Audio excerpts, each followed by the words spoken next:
Magandang araw mga kababayan. Panoorin po natin yung ngayong Monday, yung nangyari sa Senate na opening ni Chis Escudero sa kanyang speech na dapat yung hulihin na malaking isda ay si House Speaker Romualdez. Panoorin po natin. Kung hindi pa po kayo nakasubscribe, paki-subscribe na lang and click the button para updated po kayo sa mga bago kong video na ina-upload. Thank you. Panoorin po natin. Pamiling hustisya o selective justice. Halimbawa, bakit ang daming kondisyon bago ipasok ang mga diskaya na nagpangalan sa maraming congressman sa witness protection? Pero pag si Alcantara, Hernandez at Bernardo, walang ganong kaparehong kondisyon. Bakit hiniling agad ang freeze order di umano para sa asset ng mga name drop na senador? Pero maliban kay Congressman Zaldico na mukhang nilalaglag na nila, ni isang congressman walang request para sa freeze order. Pagdating naman kay Martin Romualdez na dineliveran ng bilyong piso sa bahay mismo niya, ang sabi ay, quote, "We will work on it lang." Bakit interesado ang lahat sa 6 na senador na idadawit di umano ni Bryce Hernandez na handang-handa tayong alamin sana kung sino-sino sila para mapagpiestahan natin sila? Pero nung sinabi ni Bryce na hindi pala senador, kung hindi kongresista lamang ang papangalanan niya, aba, biglang naglaho ng parang bula ang atensyon. Parang wala na nagtanong. Parang wala nang interes para alamin, sino-sino nga ba yung mga yan? Ako po yung tatanungin niyo. Alam ko merong 6 na senador eh. May nagtatanong sa akin, bakit wala si Cheese? And my answer to that is, I'm almost sure, no, probably hindi ma-mention si Cheese simply because walang insertion doon. Sa Bulacan. Escudero, wala doon. Hindi po senador yung laman nung computer ko. So fake news yun, ha? May 6 na senador na nunumbrahan mo daw. Mga congressman yung nasa computer mo. Yes, yung nasa computer ko po, congressman po. Okay, thank you.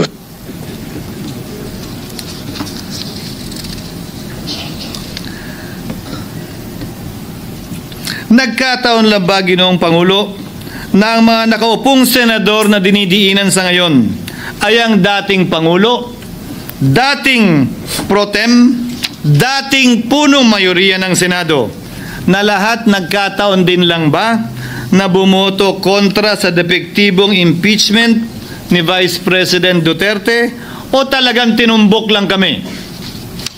In other words, Mr. President, are we truly for transparency and accountability, or are we merely offering a politically convenient sacrificial lamb in an attempt to appease the rage of the people?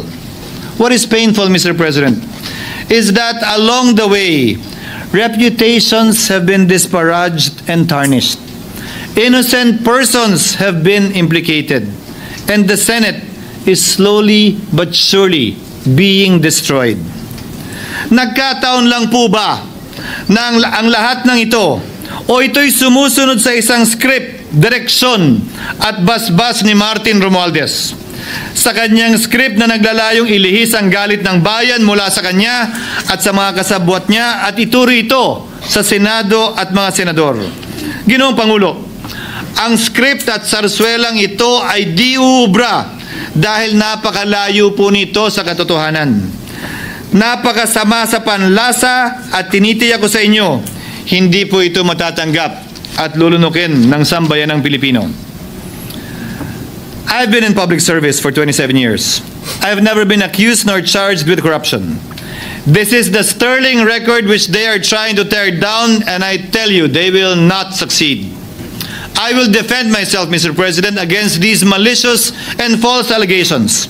In fact, I have already filed and will be filing necessary and appropriate charges against my accusers and prove them wrong. And with the help of the Almighty, I will be vindicated and declared innocent, I am sure. Kaya ko po ipagtanggol ang sarili ko, Ginoong Pangulo. Ngunit, Ginoong Pangulo, sino po ang nagtatanggol sa ating institusyon?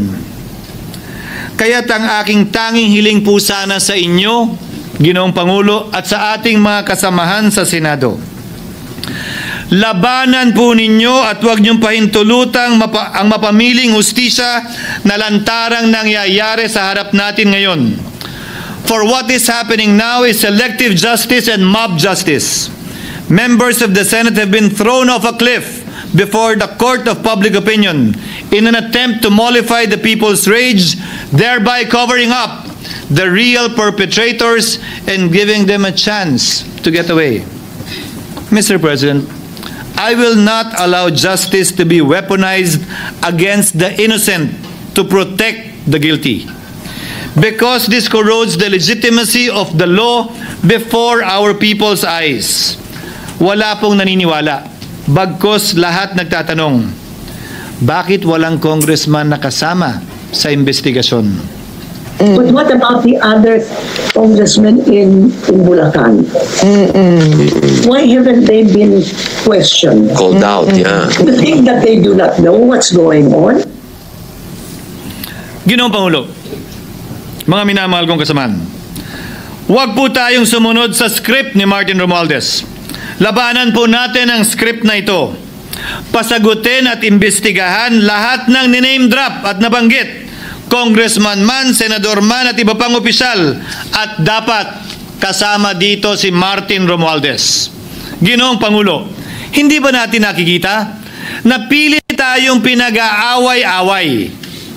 Mayaman, mamamayan laban sa lingkod bayan, lokal laban sa nasyonal na opisyal, congressman laban sa kapwa congressman, at ngayon, senador laban sa kapwa senador, pamilya laban sa pamilya, Pilipino laban sa kapwa Pilipino. Ginoong Pangulo, tandaan po natin, mas madaling manipulahin at ang nag-aaway at nagkakawatak-watak na bansa, at ito ang eksaktong gusto nilang mangyari. Ito, sa aking paniniwala, ay bahagi pa din ng script at sarswela na nais palaganapin ni Martin Romualdez upang lituhin, guluhin, linlangin at sirain ang ating lipunan at bansa para lamang huwag siyang mabisto. Sana ay huwag nating payagang mangyari ito. Ginoong Pangulo, tulad ng sinabi ko sa simula ng aking talumpati, sa kada mapang-akusa at mapanghusgang daliri na ituturo ninyo sa inyong kapwa, lalo na kung walang basihan, merong 3 daliring palaging nakaturo sa iyo pabalik. Sana po, maging mapanuri tayo. Huwag dali-daling magturo at maghusga dahil lamang sa napakinggan. Huwag tayong sumabay, kumampi, at magpadala sa script at sarswela ni Martin Romualdez. Kung kayo ay kakampi ni Martin Romualdez, pues sumunod kayo sa gusto nila. Una, maniwala kayo sa mga sinasabi ng testigo niya na nagtuturo lamang sa mga senador. Pangalawa, ibuhos niyo ang galit niyo sa Senado at ng mga senador at palayo kay Martin at sa mga congressman. Pangatlo, pagdudahan at sirain niyo si Sergeant Gutesa na bukod tanging hindi nakinabang at walang bahid at hiningi anumang kapalit sa pagsabi ng katotohanan. Pangapat, huwag niyong payagang mabanggit man lang ang pangalan ni Martin Romualdez. Panglima, huwag niyong payagang ipatawag si Martin Romualdez sa anumang investigasyon. Pang-anim, huwag niyong payagang imbestigahan si Martin Romualdez at mga kasamahan niya saan mang lugar. Ako, Ginoong Pangulo, hindi ako kakampi ni Martin Romualdez. Kaya lalabanan ko siya at lahat ng panglilinlang niya. Una, papatunayan kong hindi totoo ang mga panggigipit at paninira ng mga testigo niya laban sa akin at mga senador. Pangalawa, tututulan ko ang paglilihis at diversyon na ginagawa niya palayo sa kanya at sa Kamara. Pangatlo, hindi ko papayagang sirain ang mga senador pag away-awayin tayo at sirain ang institusyon ng Senado.